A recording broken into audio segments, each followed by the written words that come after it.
اور جب وہ مرا ہے تو کوئی اور ترکہ بھی اپنے پیچھے چھوڑ گیا ہے، تو اب مستاجر کہے گا کہ بھائی اس نے مجھے کرایہ پر دیا تھا، 1 مہینہ میرا گزرا ہے، 11 مہینے کرایہ ایڈوانس لیا تھا، وہ مجھے واپس کرو۔ شرطیں 2 ہیں، نمبر 1 وہ پوری اجرت لے چکا ہو، نمبر 2 کچھ مال بھی اپنے ترکہ وراثت بھی چھوڑ گیا ہو۔ فَلَوْ لَمْ يُخَلِّفْ مَالًا، لیکن اگر وہ موجر جس نے کرائے پر دیا تھا اگر وہ فوت ہو جاتا ہے، فَلَمْ يُخَلِّفْ مَالًا، اور اپنے پیچھے کوئی ذاتی مال سرے سے چھوڑ کے نہیں گیا، یعنی جب مرا ہے تو وہ مرحوم بالکل کنگلا تھا، اس کی میراث میں کچھ بھی نہیں تھا، لم یجب علی الوارث الوفاء من والہ، ورثاء پر واجب نہیں ہے کہ وہ اپنے اموال میں سے اس مرحوم نے جو ایڈوانس لیا ہوا تھا وہ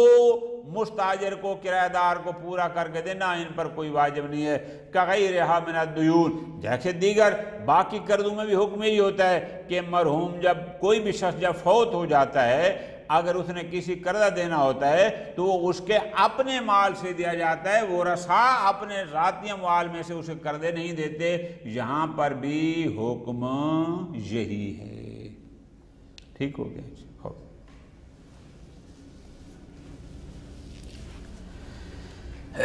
آگے فرماتے ہیں ھذا اذا کان قد آجرھا لمصلحتہ، یہ ساری بات اس صورت میں ہے کہ اس بطن اول میں، یعنی وہ لوگ جو موجودہ تھے اور انہوں نے کرایہ پر دیا تھا 12 مہینے کے لیے،